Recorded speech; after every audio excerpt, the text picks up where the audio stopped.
ตุฆาตกรรมยิงสาววัยรุ่นปริศนาที่ถูกทิ่มไว้ข้างทางที่กลายเป็นข่าวโด่งดังในโซเชียลของลาวในช่วงที่ผ่านมาที่เกิดขึ้นในแขวงสะวรรณเขตในปัจจุบันสามารถจับคนร้ายได้แล้ว Time to share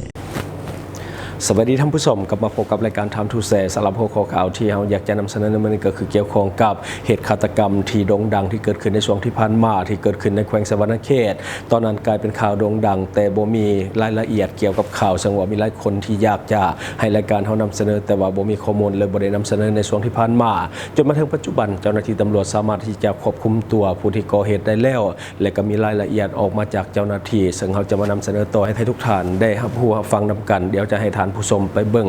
คลิปรายละเอียดนำกันเดี๋ยวไปเบิ่งนำกันเลยท่านพันโทสมวิสัยพรหมจันทร์ห้องหัวหน้าห้องตำรวจปกส.แขวงสะวรรณเขตได้ให้หู้ว่าในข้างวันที่21มีนาคม2026เวลา 8:00 น.เจ้าหน้าที่แผนกตำรวจสืบสวนสอบสวนคดีอาญาห้องตำรวจกองบัญชาการปกส.แขวงสะวรรณเขตได้รับแจ้งเหตุว่ามีคนเสียชีวิตอยู่ป่าข้างทางขอบเขตบ้านบึงหวะนครไกรสอนพรหมวิหารแขวงสะวรรณเขตภายหลังได้รับแจ้งแล้วทางคณะผักคณะบัญชาจึงได้ชี้นำเหล่าหลบวิชาเฉพาะสมทบกับภาคส่วนที่เกี่ยวข้องลงชันสูตรสถานที่เกิดเหตุเห็นว่ามีความจริงแท้ผ่านการชันสูตรสถานที่เกิดเหตุพบเห็นเพศหญิงอายุประมาณ19ปีเสียชีวิตอยู่แคมทางแดงระหว่างบ้านบึงหวะหาบ้านน้องผือนครไกรสอนพรหมวิหารผู้เสียชีวิตใส่เสื้อยืดสีขาวทางในทางนอกใส่เสื้อแจ็คเก็ตสีเทาใส่ส่งขายาวสีดำนอนขวมหน้าใบหน้าบวมซ้ำอยู่มือนิ้วกลางเบื้องซ้ายมีแหวนสีเงิน1วงมีผายผูกแขนอยู่แขนเบื้องซ้ายและเบื้องขวาสาเหตุการเสียชีวิตแม่นย้อนถือฆาตกรรมจากนั้นเจ้าหน้าที่แผนกตำรวจสืบสวนสอบสวนได้สมทบกับปกส.นครไกรสอนพรหมวิหารขึ้นบัญชีเป้าหมายสืบค้นหาแล้วคัดจ้อนเป้าหมายตามหลักการวิชาเฉพาะตกมาฮอดเวลา 16 โมงของวันที่23มีนาคม2026จึงสามารถกักตัวเป้าหมายก่อเหตุได้1คนชื่อเฒ่าแสงอาทิตย์หรือแจ็คอายุ21ปีอาชีพว่างงานปัจจุบันอยู่บ้านทาแหนครไกรสอนพรหมวิหารพักเซาอยู่บ้านโพนสะอาดนครไกรสอนพรหมวิหารผ่านการสอบสวนเฒ่าแสงอาทิตย์ผู้เกี่ยวรับสารภาพว่าเวลาประมาณ 21 โมงของวันที่20มีนาคม2026ผู้เกี่ยวได้วางแผนจะฆาตกรรมนางวาสนาหรือหน้าด้วยรูปการเสร็จขอความหาให้พาไปซื้อยาสูบไฟฟ้าจากนั้นนางวาสนาก็ได้ตอบว่าจากหน่อยไปหาผู้เกี่ยวจึงย่างออกมาจากเฮือนเมียที่บ้านโพนสะอาดย่างลงมายืนหานางวาสนาอยู่ข้างเฮือนจนมาฮอดเวลาประมาณ 22:10 น.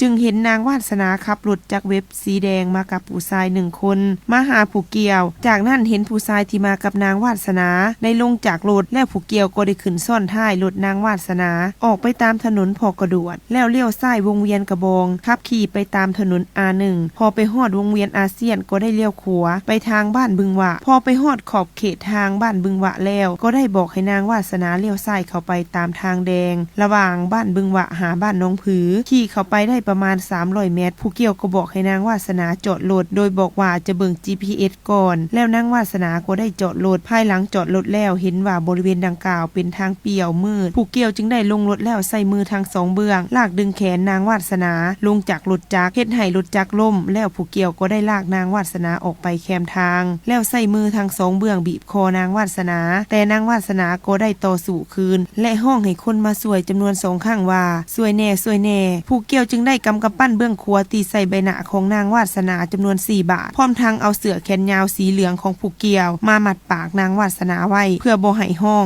จากนั้นผู้เกี่ยวจึงได้ปั้มนางวาสนาให้ล้มลงพื้นดินภายหลังนางวาสนาล้มลงแล้วผู้เกี่ยวก็ได้ขึ้นนั่งเต็งเพื่อบ่ให้ดินพร้อมทั้งเอามือทั้ง2เบื้องบีบคอไว้ประมาณ5 นาทีแล้วนางวาสนาก็ได้หมดสติตอนนั้นบ่ฮู้ว่าเสียชีวิตแล้วหรือบ่ผู้เกี่ยวจึงได้ปะมือเมื่อนางวาสนาหมดสติแล้วผู้เกี่ยวก็ได้ลากเอานางวาสนาไปถิ่มไว้อยู่แคมทางห่างจากจุดที่ต่อสู้กันประมาณ5 เมตรหลังจากนั้นผู้เกี่ยวก็ได้เอารถจักรของนางวาสนาขับออกไปทางเส้นทางบึงหวะเข้ามาในเมืองพอฮอดบริเวณ3 แยกปิ่งแบะต้นขามแถวอ่างเก็บน้ำประปาผู้เกี่ยวได้เลี้ยวซ้ายกลับรถไปเส้นทางผ่านบ้านสนามไซแล้วขี่มุ่งหน้าไปตามเส้นทางแดงที่ตัดออกมาใส่ถนน A1 พอไปฮอดเส้นทางโรงแรมต้นดูทองขอบเขตบ้านสนามไซผู้เกี่ยวก็ได้ขี่รถจักรเลี้ยวขวาเข้าไปดินประว่างประมาณ15 เมตรจึงได้ถิ่มรถจักรไว้ภายหลังถิ่มรถ แล้วผู้เกี่ยวย่างออกมาเพื่อมุ่งหน้าออกไปใส่ถนน A1 พอย่างมาประมาณ100 เมตรผู้เกี่ยวก็ได้ถิ่มเสื้อสีเหลืองที่ผู้เกี่ยวใส่อัดปากนางวาสนาไว้อยู่ดินเป่าวางข้างทางจากนั้นผู้เกี่ยวก็ย่างออกมาสี่แยกถนน A1 ข้างปั๊มน้ำมันเพชรมีไซแล้วเมื่อนอนพักอยู่เฮือนเมียที่โพนสะอาดนครไกรสอนภูมิวิหารแขวงสวรรณเขตส่วนสาเหตุและแรงจูงใจที่เฮ็ดให้ผู้เกี่ยวลงมือฆาตกรรมนางวาสนาในครั้งนี้แม้นยังอยู่ในขั้นตอนดำเนินการสืบสวนสอบสวนของเจ้าหน้าที่และที่ผ่านไปก็คือคลิปที่เป็นรายละเอียดคดีฆาตกรรมโด่งดังที่เกิดขึ้นที่แขวงสวรรณเขตก็คือการฆาตกรรมชาววัยรุ่นโดยที่ว่าทิมไว้อยู่ข้างทางกลายเป็นข่าวโด่งดังแต่ว่าตอนนั้นบ่มีข้อมูลออกมาจนตอนนี้จึงมีข้อมูลโดยสังว่าก็เป็นวัยรุ่นคือกันแต่ว่าลงมือฆาตกรรมส่วนสาเหตุต่างๆมันยังบ่ฮู้ตอนนี้จับคนหายได้แล้วแต่ว่าสังคมยังคาใจเรื่องของแรงจูงใจในการลงมือก่อเหตุฆาตกรรมในครั้งนี้เพราะว่าผู้เกี่ยวก็มีครอบครัวหรือว่ามีเมียแล้วเรื่องของชู้สาวก็น่าจะบ่แม่นซึ่งเรื่องนี้เจ้าหน้าที่ยังบ่ทันได้เปิดเผย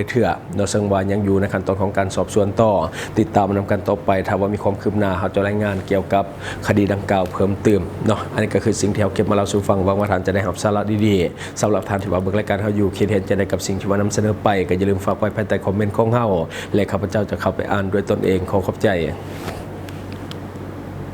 สนใจโฆษณาประชาสัมพันธ์ธุรกิจและผลิตภัณฑ์ของท่านผ่านรายการของเราสนใจติดต่อตามข้อมูลที่ขึ้นหน้าจอในปัจจุบันได้เลย